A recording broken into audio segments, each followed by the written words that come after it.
Well, hello there. Welcome to the stream. Today we will look at all kinds of crazy and wacky things, such as cell shading, otherwise known as toon shading, and a meteor tidal wave. And that's a meteor tidal wave, not a meteor tidal wave. That would be really weird if a tidal wave was full of meat. Um, and I don't know what would make it even like meteor compared to what. Um, But anyway, so let me go ahead and show kind of a little bit of progress that I've made, like kind of what the state of the game is. Do a quick recap of what happened yesterday. Show a little bit that I've been working on that's still kind of a work in progress, and then do some other cool stuff. Um, Yesterday I did some visualizations of different physical properties of the planet.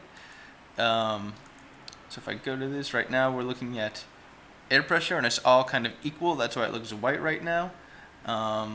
The planet's like super hot right now, and once it cools off, you'll start to see a little bit of variation there. And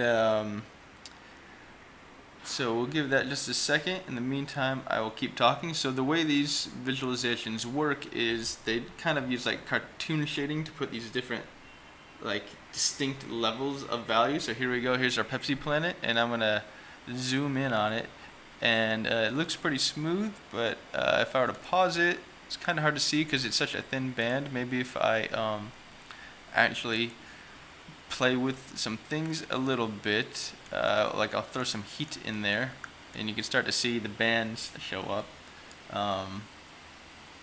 So it creates all these bands, and so that's the air pressure visualization. So the hot areas are like higher than average pressure, and then blue are lower, and the white's kind of in the middle, um, which is pretty cool, I think. I don't know what you think. Maybe you're not as nerdy as I am. But then I can do some other stuff too, like the elevation. Right now it's all kind of flat, but I could go and draw in some mountains, and then you can start seeing some changes there. And I'm drawing really slowly. I'm going to draw a little faster, and so as it gets higher, it goes more to that yellow color, and eventually to like a red color. And you can see again, it has those bands that make it kind of cartoony. We've got the temperature on the surface. We've got the temperature in the air, which are different. Your surface land and air will heat and cool at different rates, and even the land versus the water will heat and cool at different rates. The amount of water on the surface, right now it's all pretty deep. Maybe if I make my mountains a little bit higher, or let some time pass, then the water will drain off them, and so you see there's no water there. But I can make like a deep hole in the ocean, and it gets really dark. And it might be kind of hard to see with video compression, but there are still like bands within the ocean of different colors. So like that really helps me see the rate of change, how much water is in the air. And you can see over the land, there's a lot of water over the air, probably because the sun hit that land, heated it up a lot, and caused it to evaporate. And then it's slowly kind of either dissipating into the atmosphere or raining down. And then the sun comes out and evaporates some more. And in fact, if I put my clouds on there, they should, like where it's really bright green is probably where we're going to see some clouds, maybe. Though there might not be too much going on right now with clouds. Might not be quite enough moisture in the air.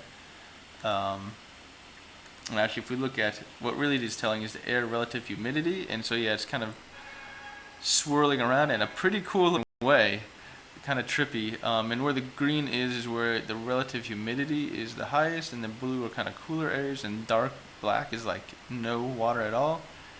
And then I think you can go to like red if it gets really heavy, but I don't really ever see that. The air pressure we already looked at. What else? So air pressure is kind of like the air gases plus the water plus if there's any like smoke in the air. And so you can see the air gases are kind of equal all around the planet. Not too much variation right now. Any pressure differences is mainly due to water. floating in the air. The air relative humidity, and it's a little bit different at the surface level because the air will be colder, so there should be the water will condense a little more, and then total water mass, which includes any water in the air as well as on the land, and then your wind velocity, which I'm still kind of working on. But I wonder if I throw some heat in there.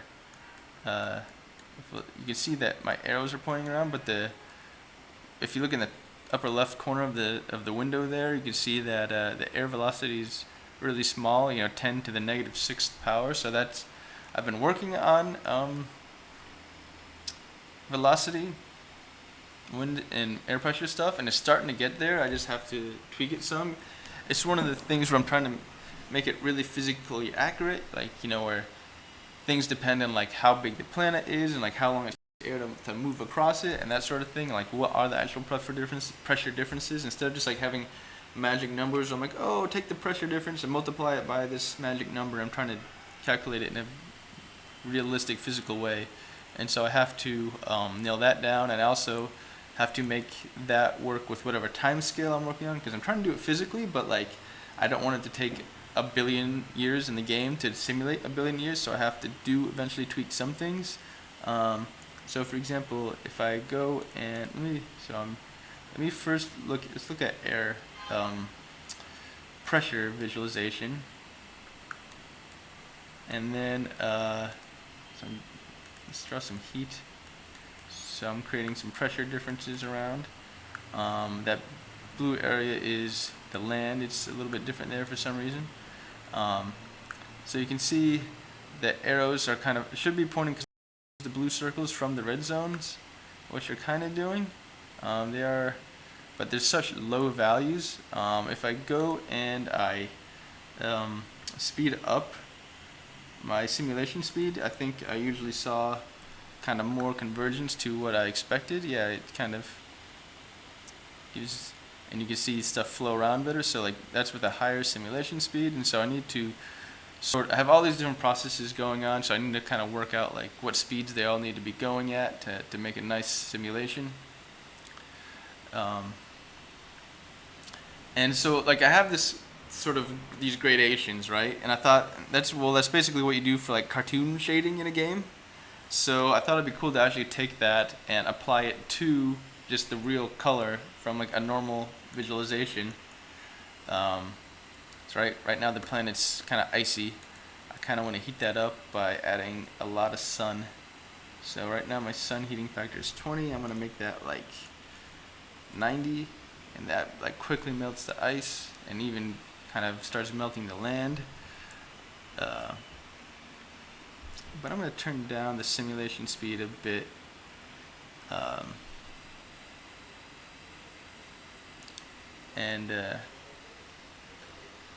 Yeah, and then I could draw some land in there to make it a little more interesting.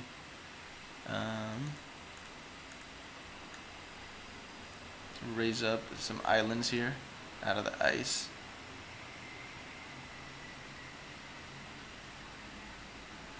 And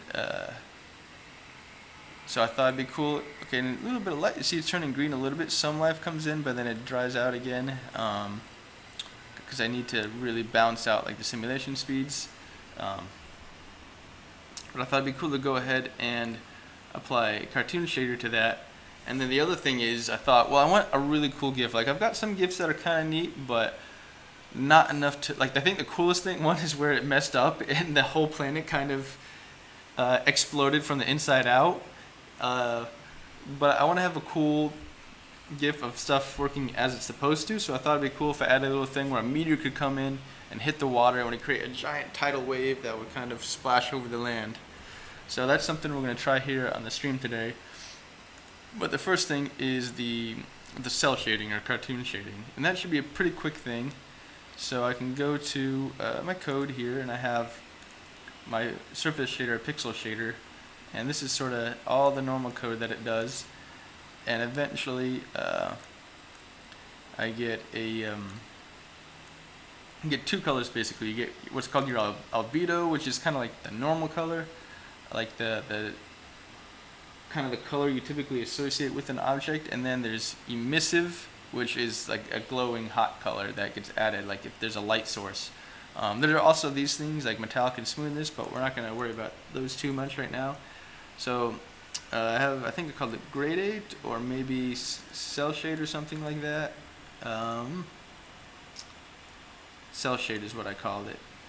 And what this is, it takes a value and it says, okay, we're going to look at it in increments of this amount. So every step will be that amount. So for example, when I was looking at elevation, every 100 meters was a new step, and then we're going to have 10 such steps. So we're just going to do something like that to the color itself. So so that was applying to just a single value, but I need to do it for all three, red, green, and blue, and I think I want to do it for both the albedo and the emissive. So what we do is, after we do all our calculations, it should be easy enough to kind of just do this one by one with the red, for example. And let's just do an increments. So usually you see from 0 to 1. So let's say we do 10 increments of 0.1. And then I'm going to do the same thing for the green and the blue.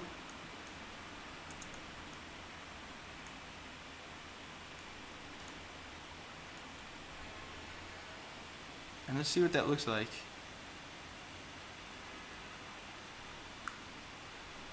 And so I think it did kind of work, except maybe I should do it even more. Well, nah, I'm not, like, to really test it, let's say like there are only 2 shades of each, red, green, and blue. And so yeah, that definitely worked. It looks a little crazy when you get so low on shades. It looks like an old, like, super 8-bit game. And that yellow gets really nasty. What's gonna be red? The meteor? Yeah, I think so. So let's say we do 5 increments.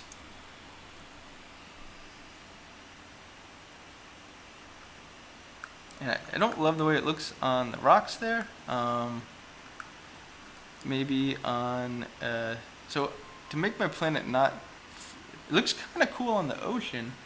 Unfortunately, the lighting, okay, from the actual light isn't really respecting that, because the way I'm doing this with what's called the Unity surface shader is you're not directly writing the output pixel color, but you're writing like kind of what are the color properties of my object, and then Unity does its lighting calculations, which in the long run I might do something different, I don't know, but that is what you have for that.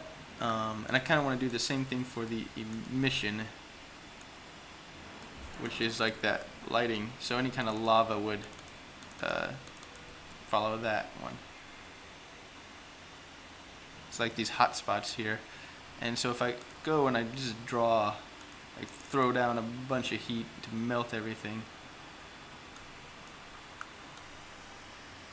then you get that, and it kind of gives it almost like a, it's meant to be hard to see in the stream, but almost like a stained glass look. So I'm going to pause it, or at least pause the simulation,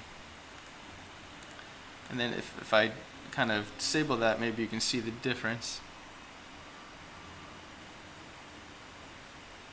So it's just a little bit smoother. So for that one, I think I actually want to do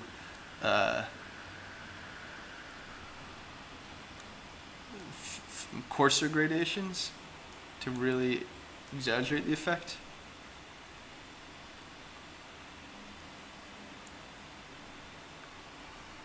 Yeah, I mean the lava by itself is already pretty cool, but yeah, it gives it this like stained glassy kind of look.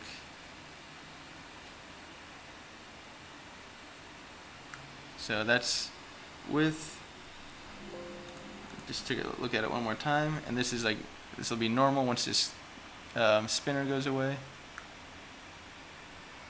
It looks pretty cool either way in my opinion, and let me hide that cloud layer that has all the smoke for a second so you can kind of look at it more directly. It gives it definitely a more saturated color. So I want to draw a little bit more land, and then maybe try to warm up this planet a little bit to see how it looks. when it's not all ice. So let's get cracking. Let's get our god powers going, and just start building. Start building, raising up all this land. I think I stopped time there, so let me bring time back. Okay, so I'm creating this kind of mega super continent. And the cell shading kind of has a cool effect on changes over time to like see the animation, like layers kind of move over the terrain, which is kind of cool. And then what I want to do is, so right now it's emitting a lot of heat out to ocean, out to the universe, and I think right now I'm using like actual what's called black body equations. Okay, no, I went back to just using like a linear thing, because when I went to using like actual math for how much heat the land would radiate out, I was seeing like it was really hard to get any temperature changes. So I need to take a deeper look at that before I re-enable that. But what I can go and do is just make the Earth emit a little less, just a little bit less heat makes a big difference. A little bit less emission. So now, down in the Antarctica, it's kind of northern hemisphere summertime here. The sun's up. You can see where that highlight is. That's kind of where the sun is. You get warmer up north and kind of colder down in Antarctica. What's cool is I am getting some wind patterns. So I'm kind of curious to turn the clouds back on and see if they kind of move around.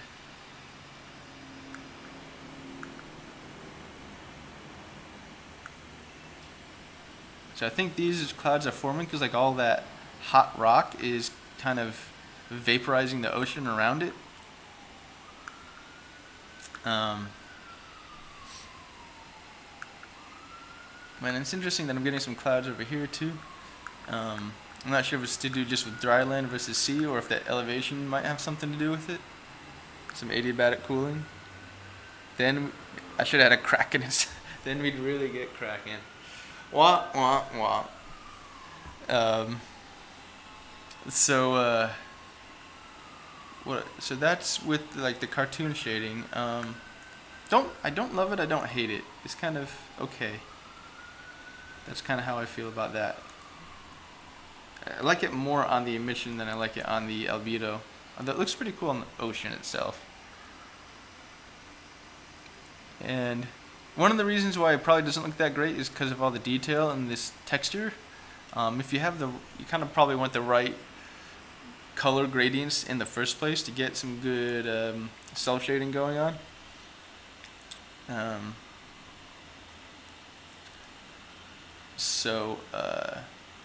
Tried cell shading, so I'm going to say that's done. So the big thing is the meteor tidal wave. Okay. And so if we go look at our scene, go look at our planet, let me turn off the clouds and the atmosphere so we can look just at the planet surface itself. I'm going to pause it. So we look at all these vertices, right? And what I want to do is have a crazy just meteors flying from outer space and hit the planet right in the middle of the sea, and have that water wash over, say like this land right here. And in order to do that, there are a couple steps. So like, you look at all these vertices on the sphere, and each one basically has a amount of water, a water depth or amount of water there. And so right where the meteor hits, we want to take all that, we want to kind of push all that water to the sides.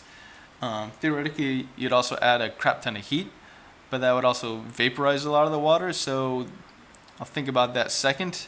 But the first thing is I just want to create a lot of, basically think that meteor is going to come slam down, bam, and it's just going to create this tremendous pressure outward that's just going to create waves, like a ring wave, tidal wave going out in all directions. And so you could take all the water from that center point where it hits and then move it to, if I zoom in, like say right where the cursor is, there's a, it hits right here, and then it's connected to these 6 around it. So you can take the water from that one and then distribute it to those ones. and then the algorithms just try to kind of level out the water levels between neighboring things. But that alone won't be enough just from that one vert to get a really good wave. So I need to apply some kind of formula that kind of over some range and just kind of keeps pushing stuff outward over a little bit of time. So and then for my meteor itself, to start with, I can just have a sphere and put a little rock texture on it, and then I'll create a script on it called meteor. And then what I have to do is take that, when that meteor collides, I have to detect when it collides with the sphere, and then basically I have to write a new compute shader that will modify the values in my simulation. Kind of like how when I can paint down some heat or raise the land up, I have a little shader that just kind of modifies. I can use that sort of as a template, but instead of modifying the heat or the land height, I can modify the amount of water using sort of like a kernel, I guess you could call it. So first, let's just create that little meteor.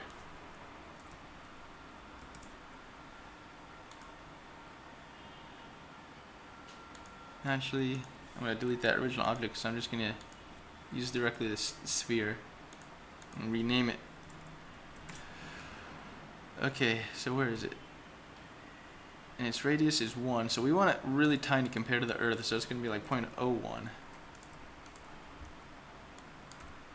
So there's our little meteor, but it's not looking very meteor-like. So I have all these fancy textures I got from the Unity Asset Store, and so let's kind of look at what some of these are. Just throw that on there maybe, or actually the whole material. And won't spend a ton of time, but let's try a couple of them. They're really like tiling really quickly. I think I'd prefer you could actually see a little, maybe that looks a little more spacey. Am I planning on integrating non-simulated VFX for some of these events? Yeah, but there probably would be like some splash effect or something to make it look cool. You can detect like when that event happens, just trigger off this particle effect or something. Haven't really thought about it in too much detail yet. This was an idea I just had. I had the idea for the meteor like a day or two ago. Didn't think too much about how I would implement it. And the reason I want to do that is just have a better GIF to show both the world, but also for pitching to publishers. I think I need something that looks cool and that sells the idea of like a cool simulation causing crazy stuff to happen. And I think a meteor hitting a planet and causing a giant tidal wave will be pretty good. Especially since I've looked at some of the YouTube videos for Universe Sandbox, and a lot of them are really popular, and some of them are as simple as like another object colliding with the planet, and you see like this sort of heat wave go over the planet, but you don't get anything nearly as cool as an actual tidal wave. So to that end, we got this guy here, and if I click, I wonder if I can just reduce the tiling. The tiling is like 3. I don't know why it's 3. Maybe like even really low, like 0.1. I wonder what that looks like. Okay, that's kind of garbage.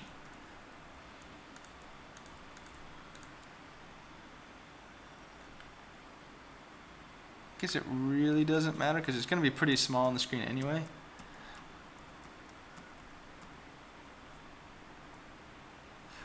Okay, so we've got our meteor with some kind of texture. So now we need to create a script for it.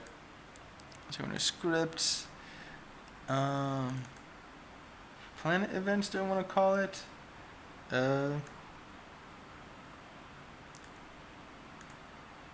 Let's call it something like heavenly bodies. Let me get that folder. You know, I like heavenly bodies. Meteor is meteor. Okay, so they're basically gonna be a few parts to this. One is just having it follow trajectory, and then the second is detecting the collision, and then the third is doing all this stuff once we've detected the collision. And to make it simple for now, I think what I actually want to do... Actually, no, the planet is spinning, but it's not moving, so that's okay. Like, it would be really hard to do the calculations to figure out how this meteor is going to hit the Earth if the Earth is also, or our planet is spinning around its star really fast. But since I haven't implemented that yet, it's a little easier to kind of hand manage which way it's going. So in the meteor, what we're going to do is we're going to just make it travel along its z-axis with a certain speed. Or maybe even its the z-axis. And the speed, at one point we'll use like actual like astronomical kind of units, but for right now we'll just use unity units. And so like the Earth is a radius of 1, so a speed of 1 will actually be fairly quick to see it coming on down. Keep it PG. Oh, no promises on keeping it PG. And then so it needs a rigid body is what it needs. This heavenly body needs a rigid body, otherwise known as a hard body. So I need to add a component to it. Well, I'm first going to add the meteor, and then I'm going to add the rigid body. And I need that to detect some collision, and the collider I have. I forget there's some trick when you have two bodies, like to actually detect the collision. I think maybe it had to do with something with the rigid bodies and whether they were kinematic or something. I'll have to remember that. But shutting it down. Okay, so we've got our rock hard body flying in from outer space, rock hard heavenly body. So I have a rigid body. The rigid body I can set velocity. So what I'm going to do is, when it starts, I'm just going to set that initial velocity.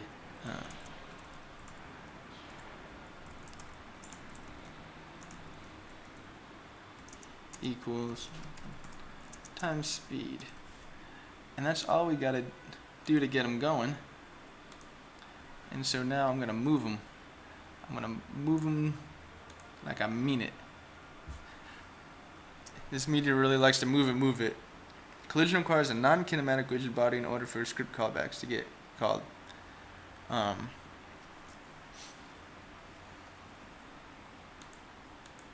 So yeah, I guess I don't need it to be kinematic, because I was originally just going to like manually move the position, but since I can just set the velocity, kinematic means kind of like you directly control its position as opposed to letting the physics engine determine that. But I'm just going to let the physics engine do its magic. And so I'm going to move it somewhere. And I want to get it kind of... Where's my camera at in all this? So my camera's over there, so I want to move it on the same side as the camera.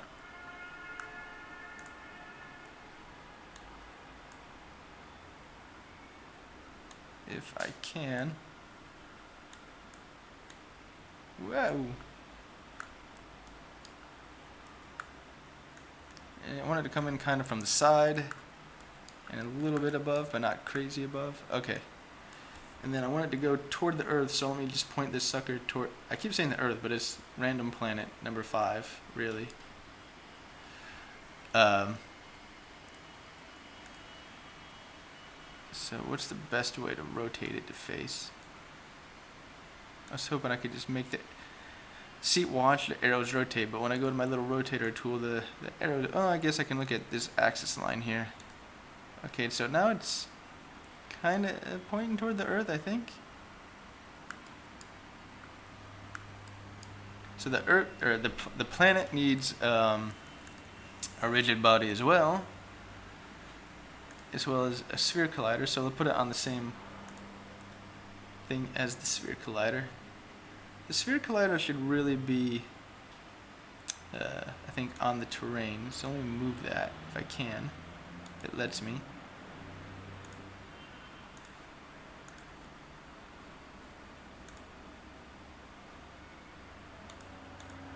Where's the whole paste is new thing? There we go. So from the main planet, I don't think I'm even using this collider, so I'm just gonna remove it. And then, so I've got that. The terrain has the sphere collider now, and it needs a rigid body as well, I think. Or is there something where it's like one should be a rigid body and one shouldn't? Something like, or at least one should be a rigid body. And don't want any gravity. This one will be kinematic because I don't want it moving unless I move it. And so, yeah. Now let's see what happens if we hit play. Will that meteor come in it and hit the planet? Bah! And then it spins off into oblivion. Oh, and I have my air pressure visualization on. Pew! You probably couldn't even see it on the stream. It was this little tiny thing. I think I need to make it a little bigger just so people can see it. So let me make it like 5 times as big in each dimension.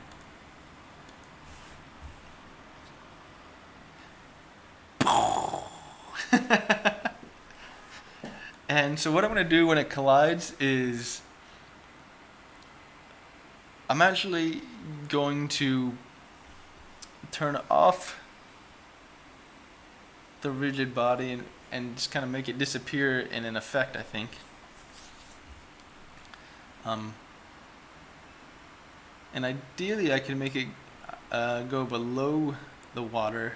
I could do that maybe by just, for the time being, reducing the radius on my sphere collider just a little bit on the planet. So now you should see it kind of go below the surface of the planet. Yeah. So funny, little tiny thing. And then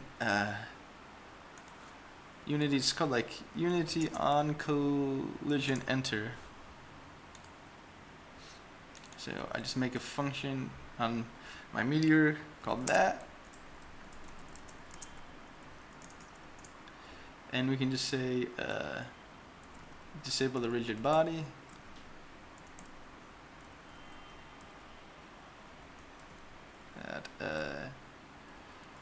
Can I not disable a rigid body? Apparently they found a way to hide that, because normally, like if you get a component, I don't know, mesh renderer, you can say enabled equals false, but I guess the physics system doesn't allow that. But what I could do is just maybe set its velocity to 0. Would that work?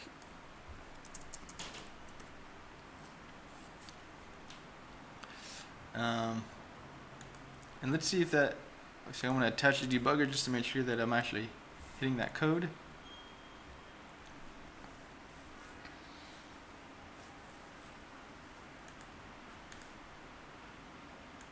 If Unity comes back, sometimes when I attach the debugger, Unity kind of freezes up and I have to kill the connection, and then it comes back. And maybe I can attach it again, maybe not. Okay, and that time it was okay. Alright, so let's see our sticky meteor. Sticky space ball. Okay, it hit my function. and it kind of just rolls. um, I mean, it wouldn't hurt, I guess, if it bounced off the planet, but and now it's just kind of rolling around or something. Um, so now we just need the water. What seems to be good, the rolling or the like it if it just bounces off? And then the meteor, I'm gonna start the meteor with its script disabled so I can wait until there's water. Because otherwise it's not gonna have any water to do anything with. So if we look, so now we need to do the stuff. So do I want to do it as a coroutine or how do I want to do it? I guess I'll just have a bool. I prefer it to be stateful, because when you do a coroutine, I think the coroutine does stop if you disable the object. But I kind of like don't like the fire and forget kind of aspect of it, because sometimes things can be going and then you want to change something, but it's still going.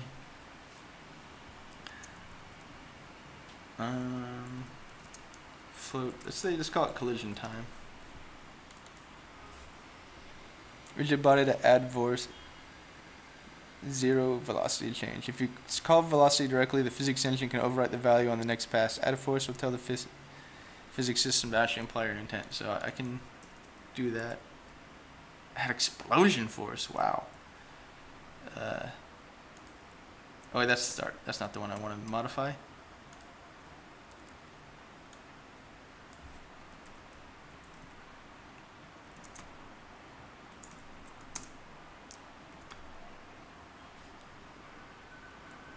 So velocity change is instant velocity change to the rigid body, ignoring mass. So let's see if David's Tetragod suggestion here works. Ooh, I have that happen every once in a while where it goes crazy. I think it has to do with some of that wind stuff I was doing, and so I still need to figure out. I think if there's like a really long frame, it can happen. The force didn't really do what I wanted it to do. I'm just going to keep it the way it was for now because it kind of did what I wanted.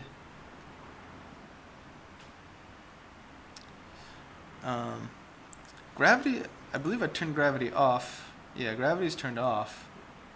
So I guess I don't exactly know why it shouldn't roll around the planet. That's weird. It should just kind of go off in a direction, I would think, but who knows. And we're going to say the equals time. Now ideally I would tie this, I have a separate notion of time for my simulation. Actually what I should do is get the planet to make sure I'm colliding with the thing I think I'm colliding with. Equals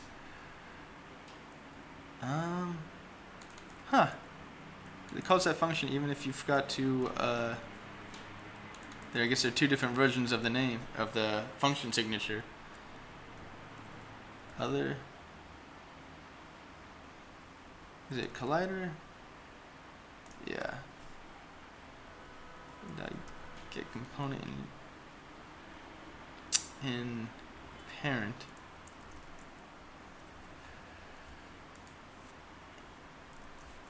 If we have a planet, then we do the stuff, the magic.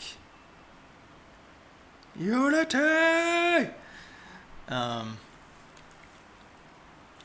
Okay, so we're gonna say equals. Actually, what we're gonna do is we're gonna say the planet we collided with. First of all, bit planet, collided planet.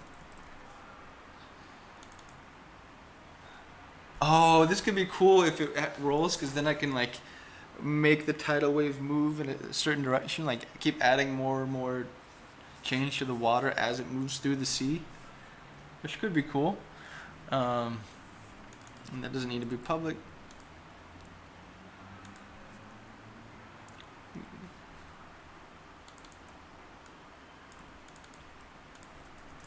If I've already collided with the planet, then I don't need to do anything.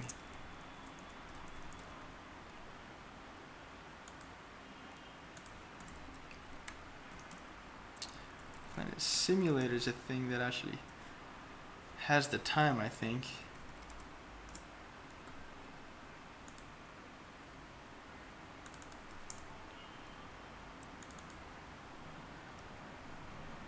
Or maybe I just have a delta time and don't actually have a time.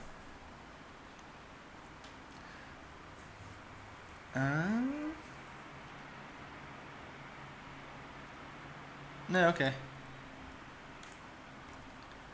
So what I can do is, this will be like the time since the start, or like time since the initial collision.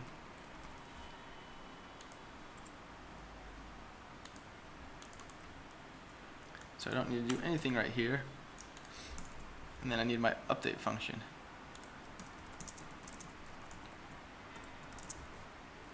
If collided planet and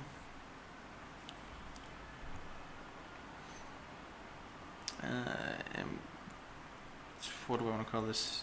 Do collision?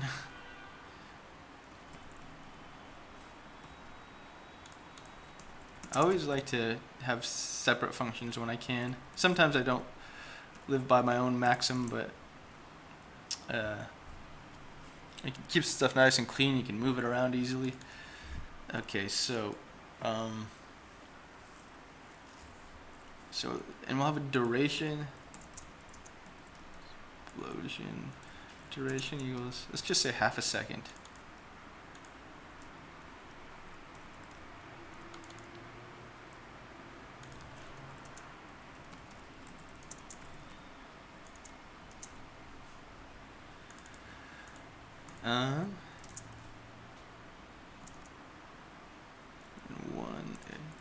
Don't do anything if we're kind of beyond the end of the explosion.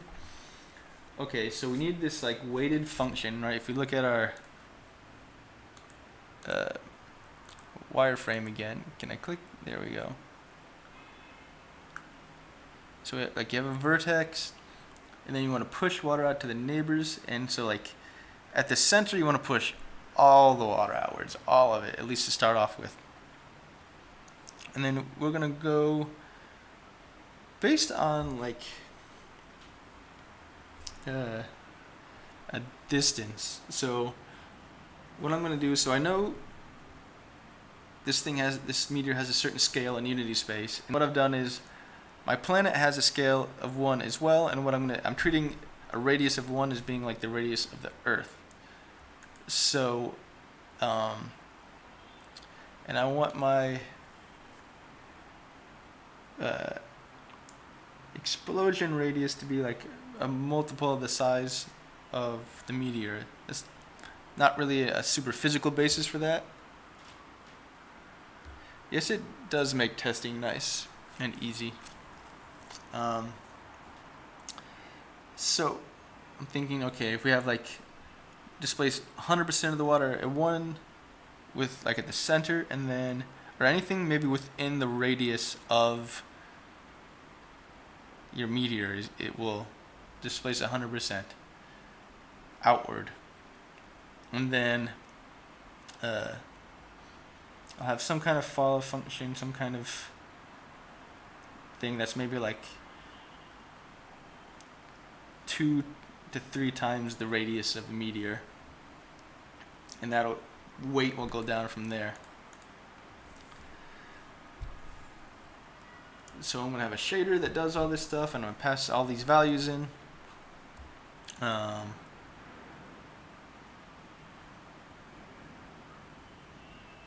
And then I need like a kind of like a explosion strength as well. That's something I can just tweak. You know, or do this totally real, you know, I would think about all the calculations, but for our purposes here, we will just use a magic number. And I need a shader, a compute shader. The explosion shader. And I need a buffer that's like the explosion date. Or no, I don't actually need a buffer. Because I'll just set shader constants. So my explosion shader dot find kernel, and I just always call it compute shader main. So you always have to get like ask the a shader can have many sort of what they call kernels, which are like different programs inside it, and so you always got to get that kernel, and then you got to set your constants and your buffers. Set. So we need to set the center of the explosion and the intensity and like the radius. So the center, we want to put the center in planet space. So explosion center equals, so you take that and then you want to transform it into the space of the planet.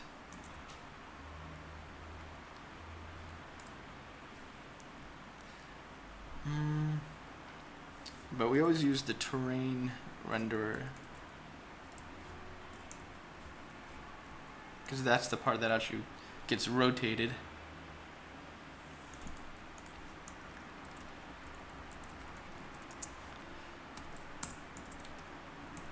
So float, explosion strength. And what we're going to do is float strength equals, we want to make it die down over time.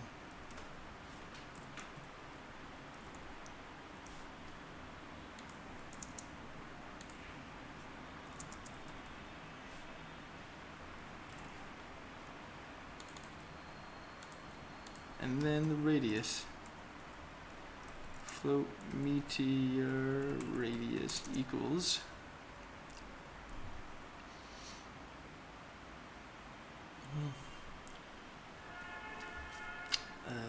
what was it? The collider, right? I guess if I just get the transformed scale. Dot x. So we assume it's a sphere where it's like the local radius is 1. And let's just have something here called explosion size or explosion scale.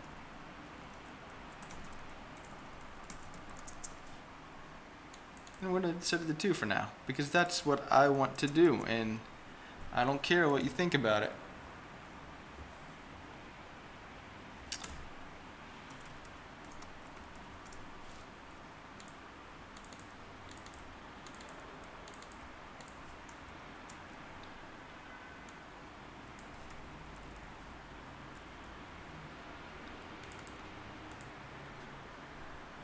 But I do actually, so this is what I want to do. Float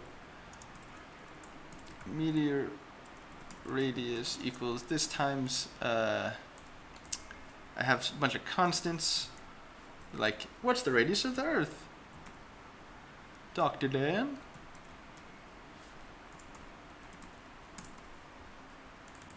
Explosion radius, it's just that times explosion scale.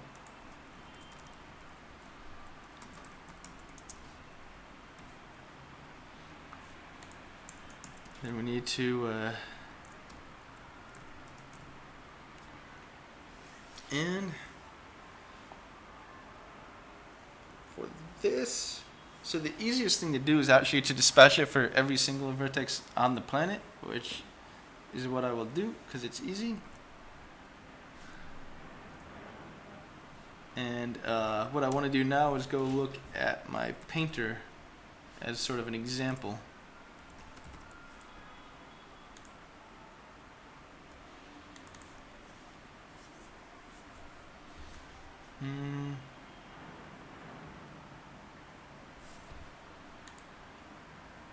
So the positions buffer is like the vertices for the planets, right? Which I actually want to do as well.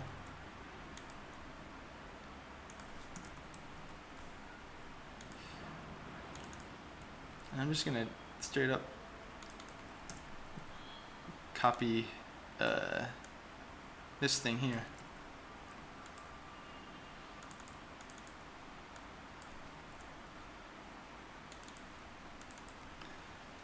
And that guy had a thread group size, and so I'll probably just use the same thing for efficiency's sake. I found that 64 works good.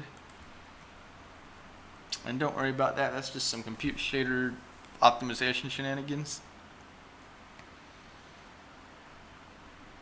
And so there's all that, and I need to actually assign the buffer like I did here.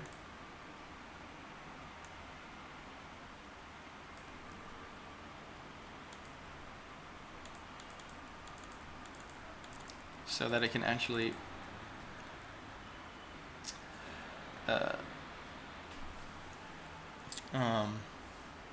modify the read data and modify data. The SAS on this guy, I think you accidentally put an extra S in there. So there's that. So I have to be careful because I keep alternating between buffers, which is what you can see here is where I pick one depending on what's going on here. So actually I'm just going to use the input surface properties buffer because I'm going to overwrite what will then be the input to the simulation.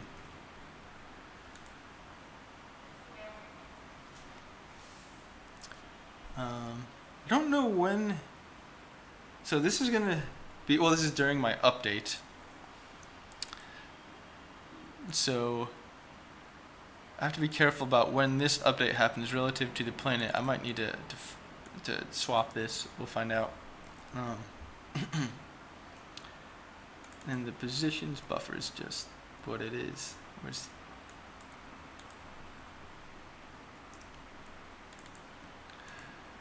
Okay. So if I see no effect of this, then probably I need to change this. It's kind of a little haphazard way of doing it, but I don't want to spend too much time thinking about it when I'm on stream.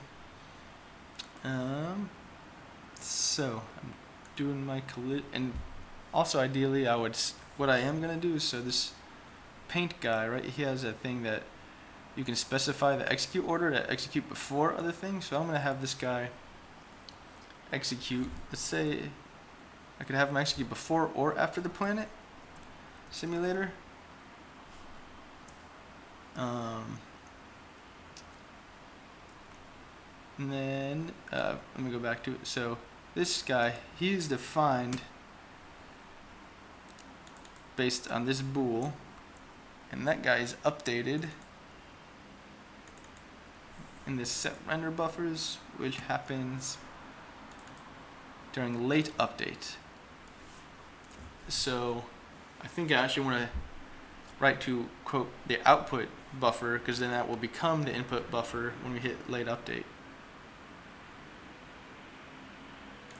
Oh wait, this is in planet, not planet simulator. Interesting. Planet simulator does its simulation when? During normal update. So I think that's okay.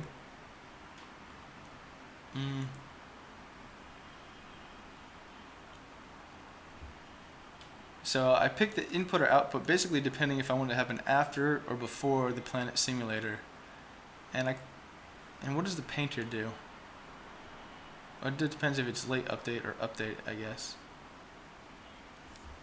The simulator is it set? It's set to execute kind of late after planet. So I'm going to kind of take this guy's lead. And so I'm just going to modify the one that is the input because it happens before the simulation.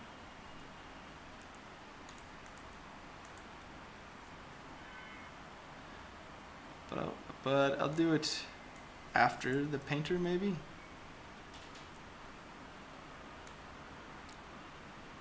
I don't know that it really makes a difference, but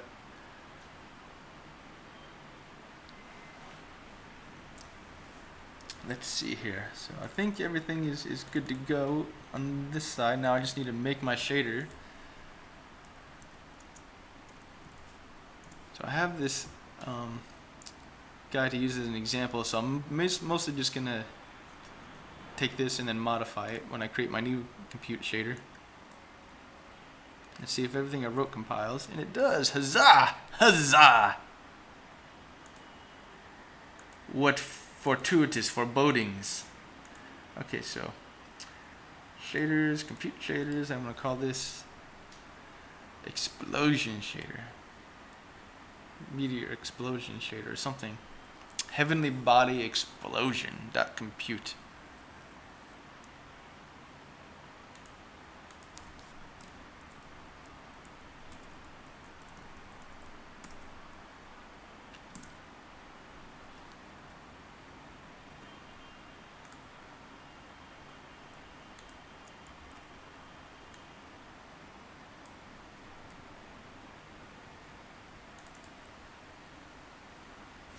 Okay, so we need to have those variables are defined in Meteor. So we have none of this bullshit.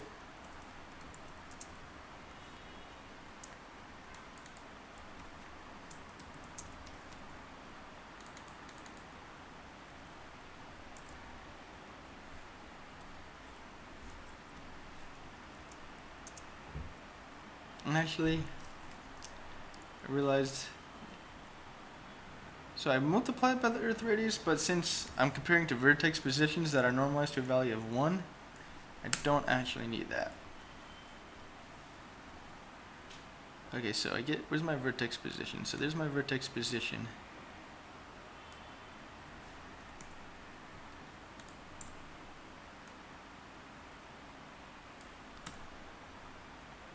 So float normalized distance equals minus explosion center, and I want to get the length of that divided by the explosion radius.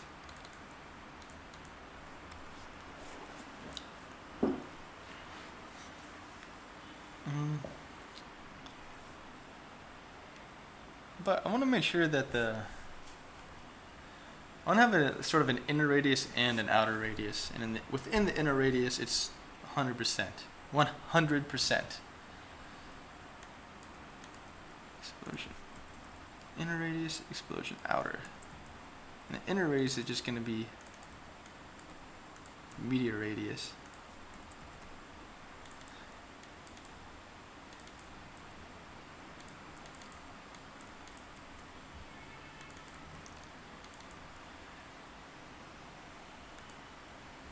Minus explosion inner radius. If I could type, let me just, so if it's within that, this will be a negative value. So I'm gonna do a max with 0. Or actually, I guess I can just do a saturate at the very end, which clamps it 0 to 1.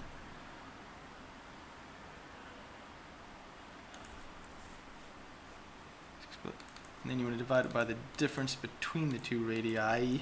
That's how you say stuff in sciences.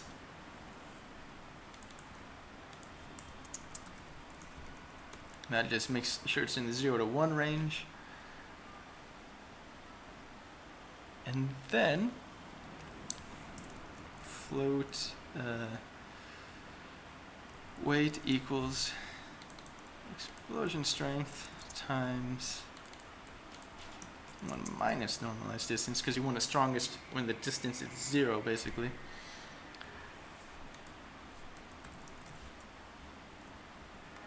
And to make sure stuff doesn't go crazy, we can't distribute more water than there actually is. We make sure it's between 0 and 1. That's like a percentage of the water. So we're getting really close to seeing a crazy tidal wave. It will be magnificent. So what I have to do is, every vertex is going to have some neighbors, and we kind of have to do it backwards, where we're going to output the value to,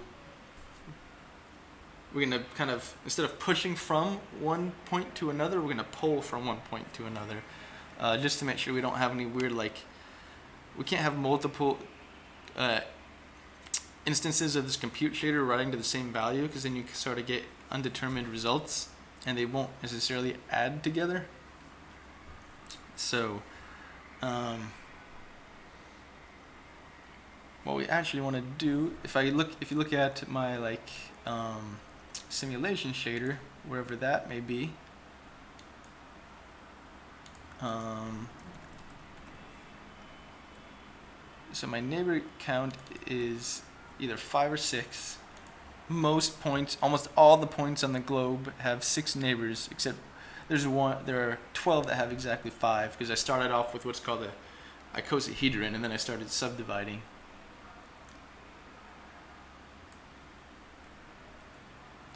So I'm just going to sort of look at that for reference, so I don't have to think about it all over again.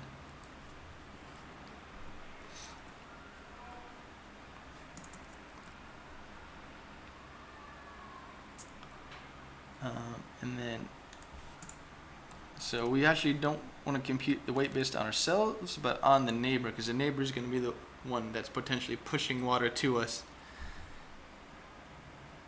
You want giant explosions, 4 explosions, wild explosion dot size, explosion dot size. These, okay, yeah, that will be an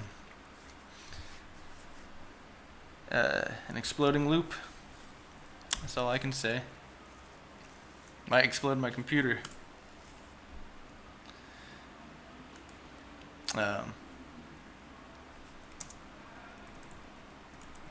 Equals positions the neighbors. Okay, so now we want to compute the weight based on that.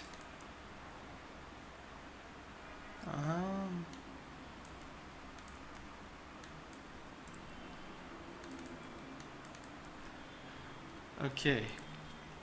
And the weight, we also want to make sure we're pushing away from the center of the explosion. So basically, if we look at our vertices again, we have one here, like if that's the explosion, as long as the kind of edge is pushing away, then we can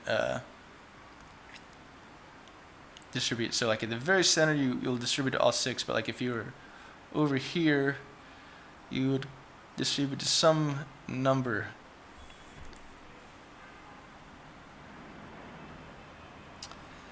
Feel the fire from those heavenly bodies, those rock hard bodies colliding with you. Something you might want to see your doctor about too. So I got to think about this. So I don't know ahead of time exactly how many neighbors will get some water from, or how many that guy will distribute to. So what I do normally to avoid problems like that is I say, well, I'm only going to do, he can be potentially giving water to up to 6 neighbors, so I'll divide, make sure the value is no more than 1/6, and therefore I'm not like creating water out of nowhere. I was hoping to be able to do like, make sure I give out 100%, but since it's running over multiple frames, eventually it should get almost all that water out of there. So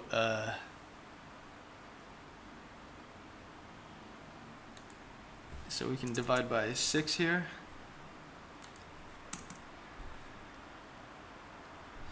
And then we got to get the edge equals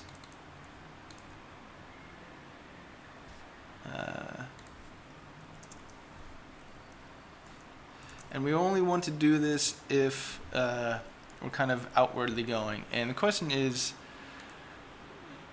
like, do I want to modulate it or just make it like a binary decision? So I'm like, if I'm like, let me do a little drawing here, because it might be hard to kind of describe using the mouth, both for my sake and for yours. I hate how long Photoshop takes to load. It's so slow.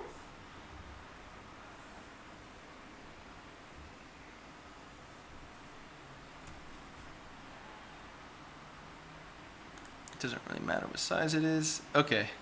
So I'm going to put a big red Rudolph nose right in the middle here. Boop. Actually, let me make this bigger. Boop. So that's where the explosion is. And then there are going to be all these little vertices around it. Boop, boop, boop, boop, boop, boop.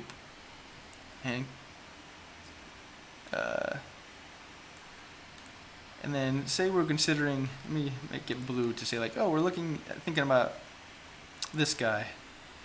And then he has some neighbors of his own. And in addition to these three here, they're going to be these three, right? So the explosion is going to come. How the heck do I do a line? You think I would know how to do a line. I guess I can just use the pencil tool.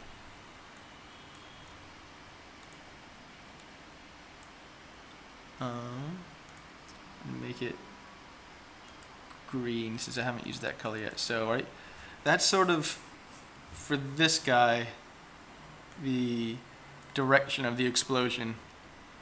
And so he wants to give some amount of water to each of these guys, but how much is kind of the question. Don't know what the exact, like, the physical thing would be like, well, there'd be some pressure in the, depending on the relative pressures. But I want to, for the purposes here, just make it a little simpler. I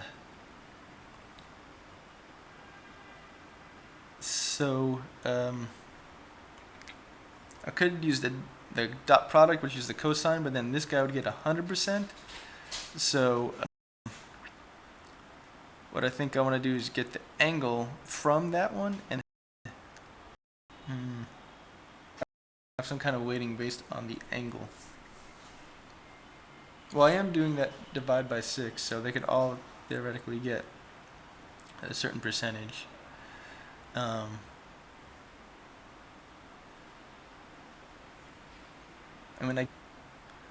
What would happen if I just distributed it actually to literally every direction? Then I'd get some kind of feedback mechanism.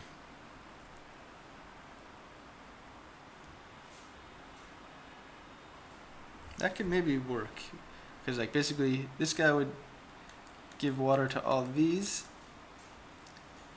and then this guy would have some of that water, and he would give it to each of these, and he'd even give it a little back, but it would be only a percentage, and then it'd be sort of a back and forth flow.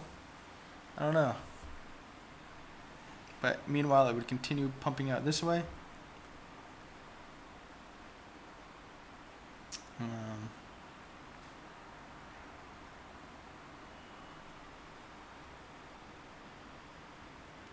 We could try it. We could try it. I think what it will mean is that anything within the inner radius won't really change at all too much. Because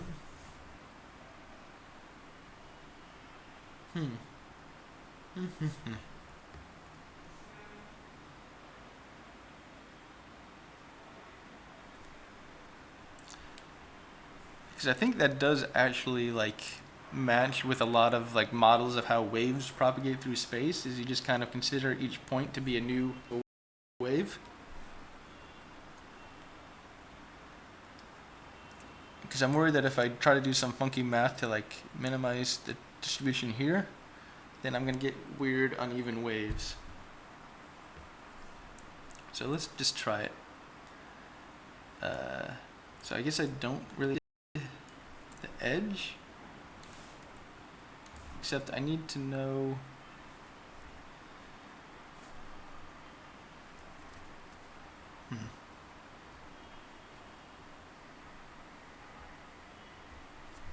I think I should make that radius expand over time though, because I don't want like a point out here to be for some reason sending water back there before the wave is really propagated.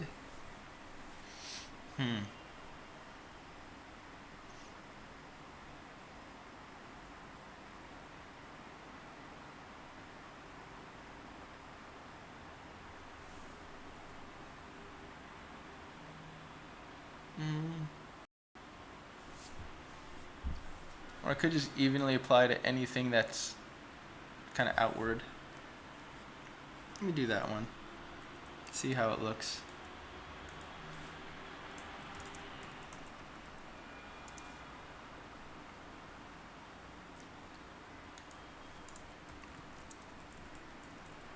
Explosion to neighbor. Don't try to explode your neighbors.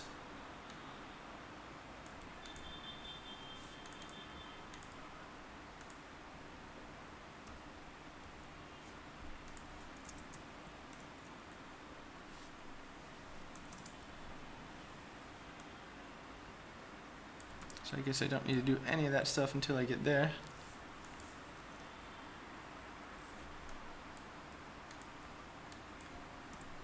Oh, I actually did need that one, didn't I? Didn't I?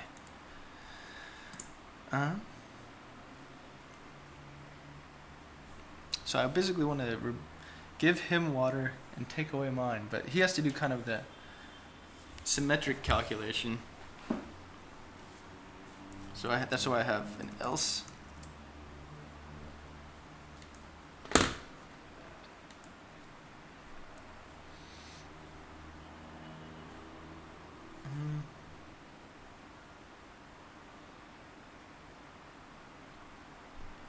So this is if I want to take water from the neighbor and give it to me. And this is if I want to do the opposite and give him some water. So what I'm going to have to do here is kind of accumulate a water, like how much water changed? How much water did we gain or lose? Times the neighbor's amount of water. How much water does he have?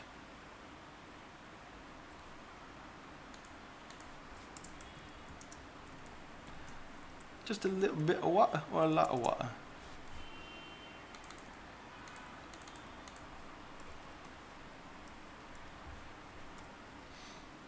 Neighbor sort of props. 1. Okay, and so in that it has the land, and let me look that up.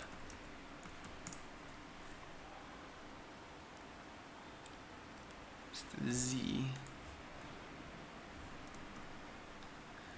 So it says we're gaining this much water because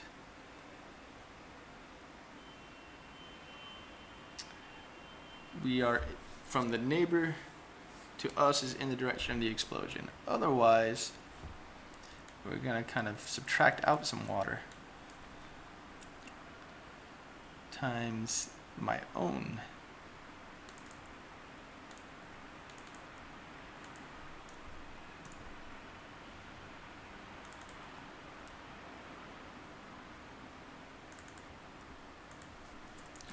And the normalized distance is not explosion to neighbor, but explosion to self.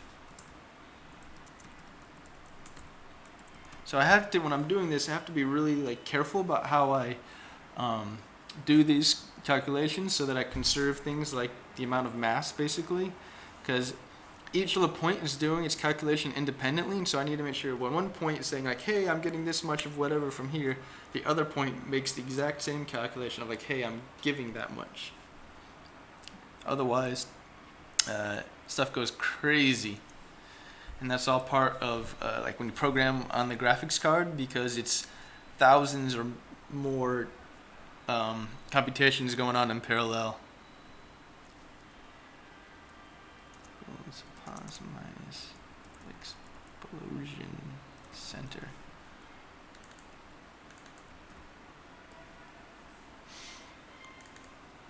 Explosion outer radius minus.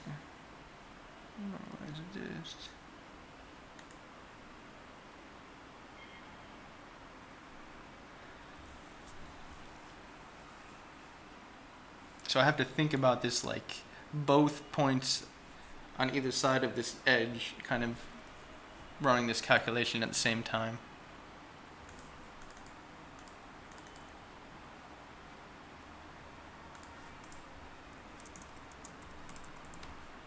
And I think that could give us something. If it compiles. Oh, I need the surface neighbors.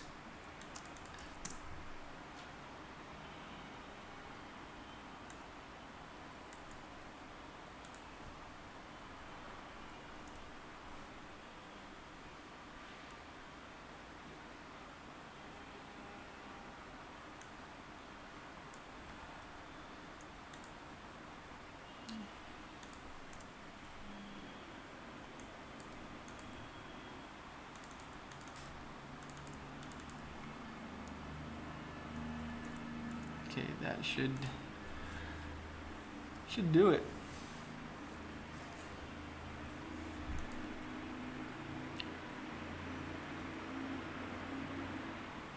So I wonder what's gonna happen. Oh, I didn't assign the shader. So when it hits something with no water, there shouldn't be a whole lot. Well, there is a little bit of water just kind of hiding in the land, kind of soaked into it. But it's more interesting when it hits the ocean. So I'm going to do two things here. First, I have to actually set up my data. Where is, oh, did I not? There's my meteor script and it needs the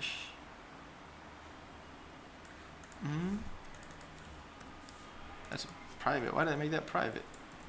I need to be able to sign it.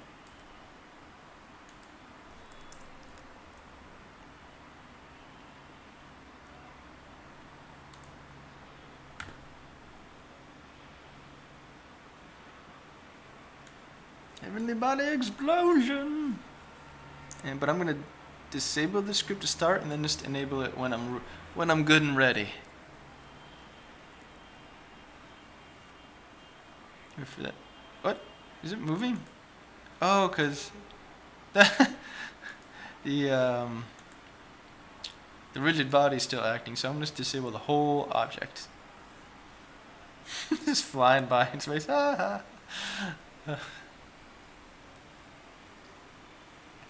And what we'll be telling you, if I did this right, is this total water at the bottom should stay right about 500. So that I'm not creating, I mean, this is kind of a god game, but I still don't want to create mass out of nowhere. So I'm waiting for that planet to cool.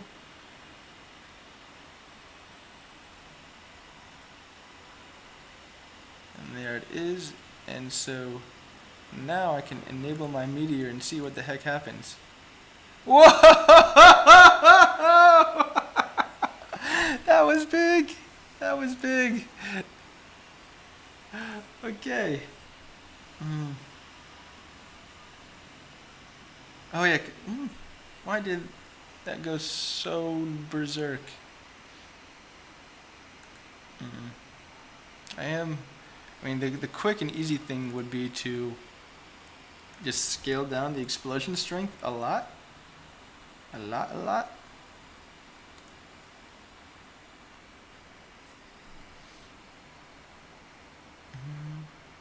Let me turn up the simulation speed here for just a second. So cool. So it cools down faster. Where's my simulation speed?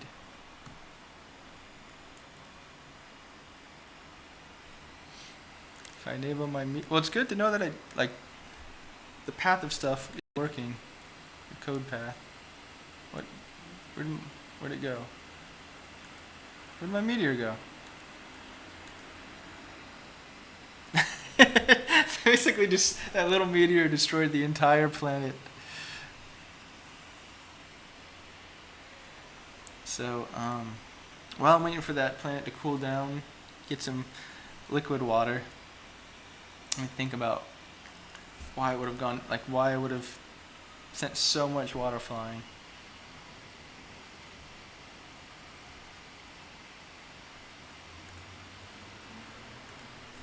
So every frame, basically, all the water from something could leave. Where's my meteor at?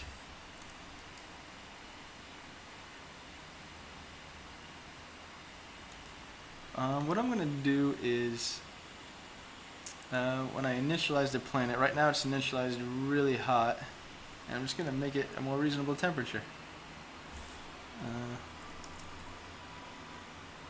So right now it's 5,000 degrees. Let's make it 500.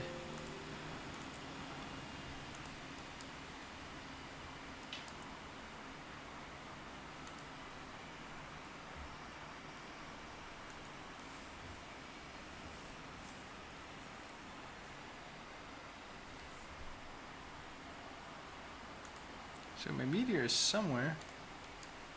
Wait, is it? Is it still where it should be? Okay. So if I enable it, it hit the Earth, and it looks like there's some kind of ripple going on. Look at that, going all the way around the Earth. Earth is kind of... Whoa, and then it came back? Or is that... Whoa, it's kind of getting out of control, I think. Oh my god.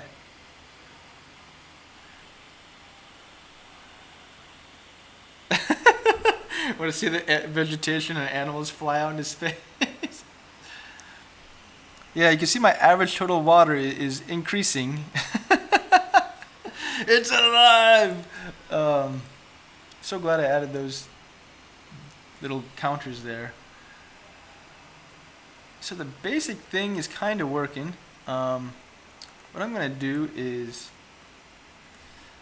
I just want to watch it take over the continent for a second. Even if it's going crazy.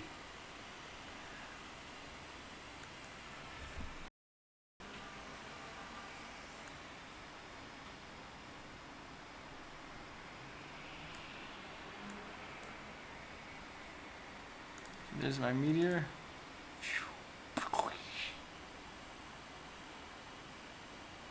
It's hard to tell which way it's going.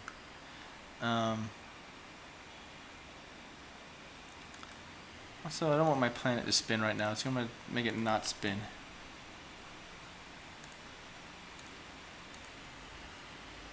Like a gooey treat.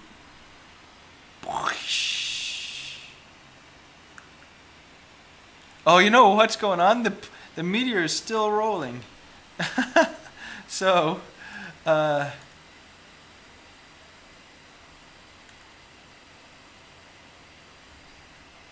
maybe I shouldn't like have it follow the meteor and just use that initial point. What if I, like, it should be beyond the time.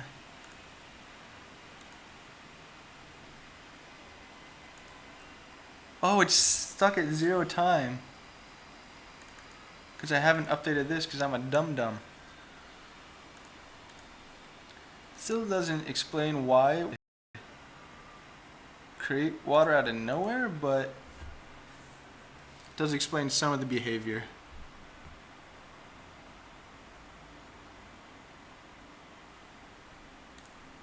Right, because here we're saying take some water from the neighbor, so you look at how far that guy is from the explosion radius, and then you compute a weight, and here I'm saying I'm giving to somebody else.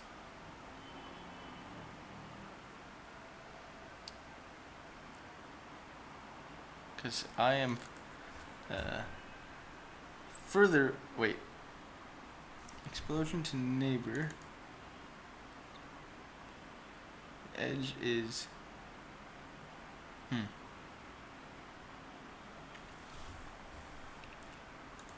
Actually, what I want to do is if dot edge explosion to self to make it symmetric, to because any difference can result in a non-conservation of matter. So I have to think about, like, it's kind of hard to think about it running in two places parallel with the variables swapped around. So explosion to neighbor is this right?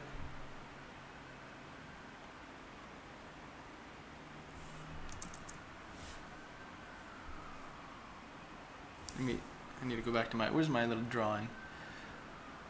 So if I'm here, explosion to neighbor is in the same direction as from the edge is from the neighbor to me, then I get some water. If the edge is going back this way, it's negative.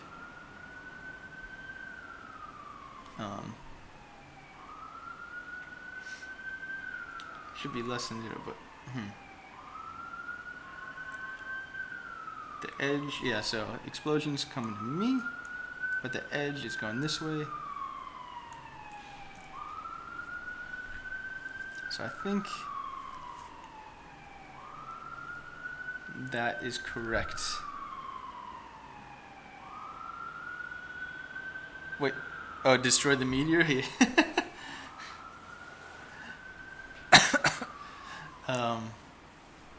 What I should do maybe is have the rigid body be a sub-object of the meteor. And I guess the collision call will propagate back up the parent chain. Let me think about that.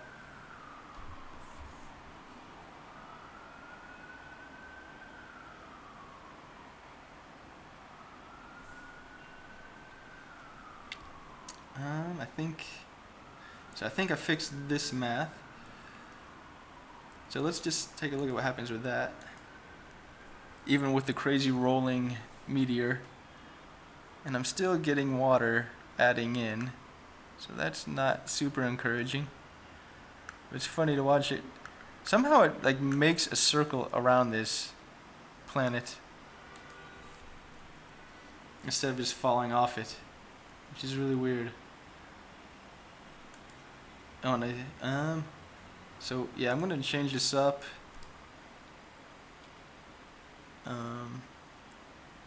Create empty. I'm gonna call this meteor. Not meter, meteor. It is the meteor, not the meteor. And I'm gonna move my meteors. Can I just drag it? I dragged it. Look at that. Okay. And that means I need to change my meteor script a little bit.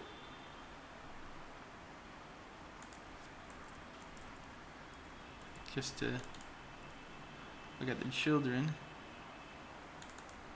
Other than that, I think I don't need to do anything. And I need to actually update this time since initial collision.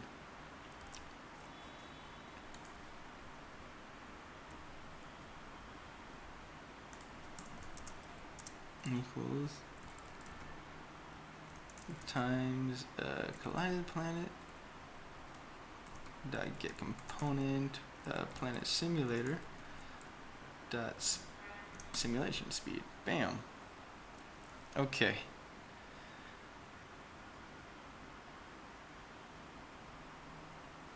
Oh, and then what I want to do is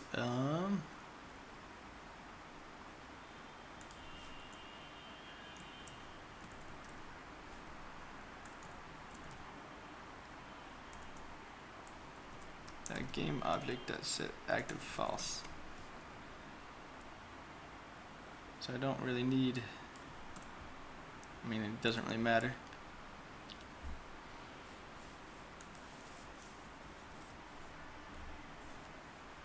Ah.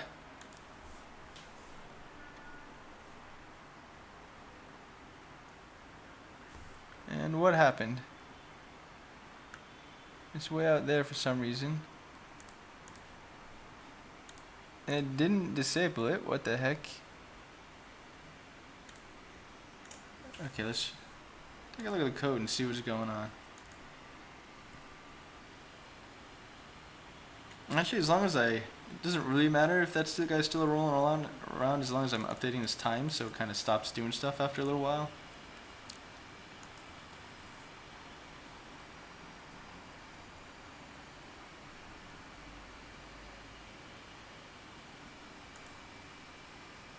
So it did not hit my on collision enter.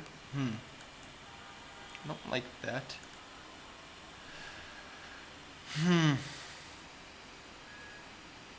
That's annoying. So how do I want to fix that? Do I have something called like a collision reporter? No, that was in a different project.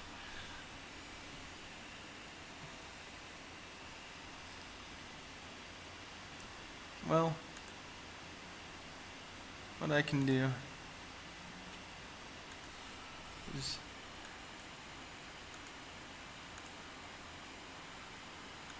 where is it? Move this back. Move him back. Delete that.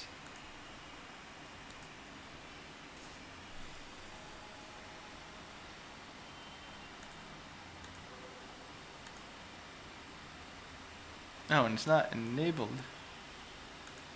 It's not enabled! Oh, because of this.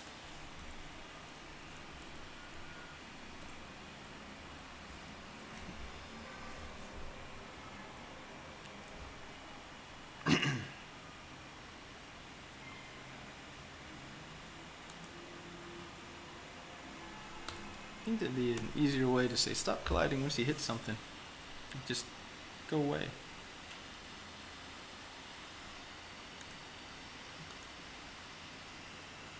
Okay, good.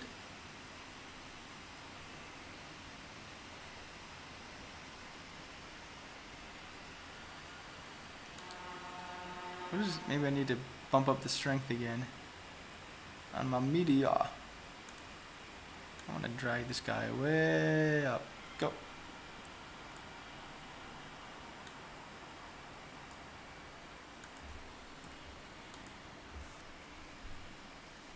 Come on, meteor. I believe in you. You're the meteorist. Whoa!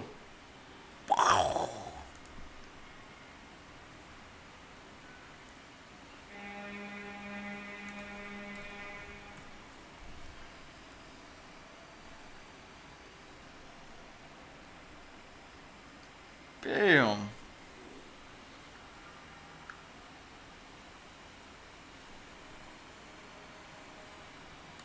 I feel like I did something wrong while the explosion is kind of only going out in that ring.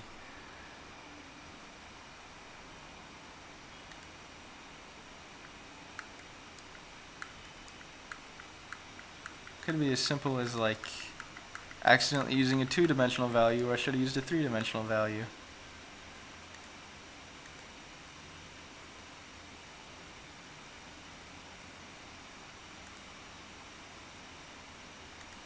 Yeah, it just goes out in that ring. So that suggests to me something like what I just said. What I just said. Is that Meteor or Moses? Well, the sea is blue, not red. It doesn't have the blood of infidels.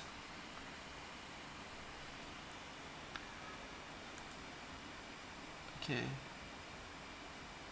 So what I'm going to do is a really quick test to say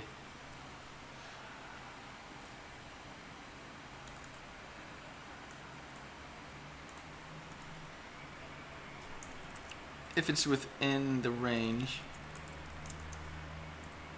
This just shrink away or add some water. Yeah, why not? Equals, just add 10 meters per frame. That's should be visible, but not like, oh my god. And then disable all this nonsense.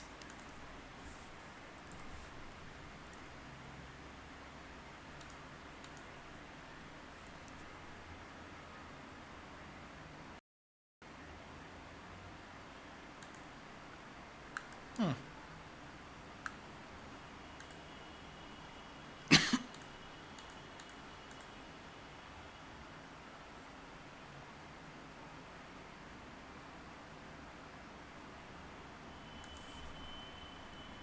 I think I would have seen something. Let's make it 10 times as big. Phew. Nothing. What the crap? What the crap?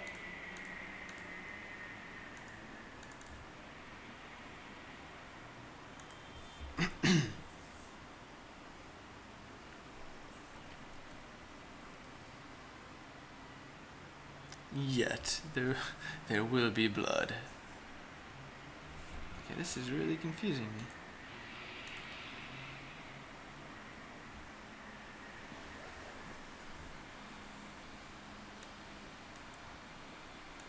Let's just erase all the water.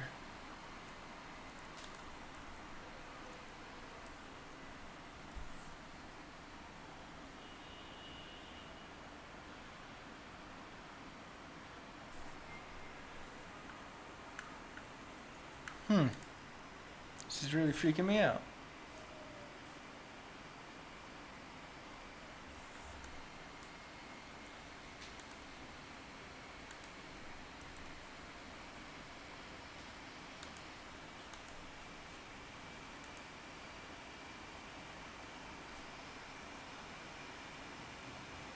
Huh. Phew. So yeah, not only did that go in like a two-dimensional slice, but it seems like this other one isn't even triggering at all, which could explain some of the non-conservation of the mass.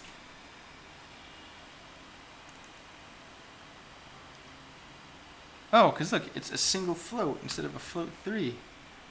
That would do some stuff.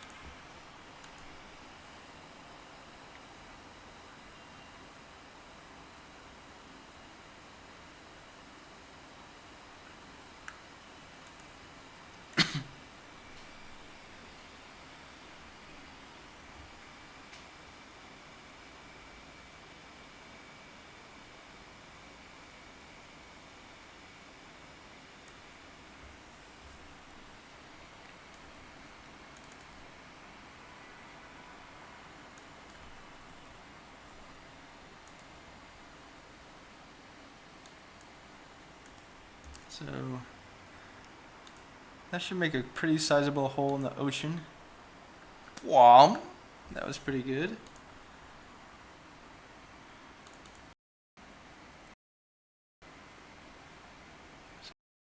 It works on itself as well as with the neighbor.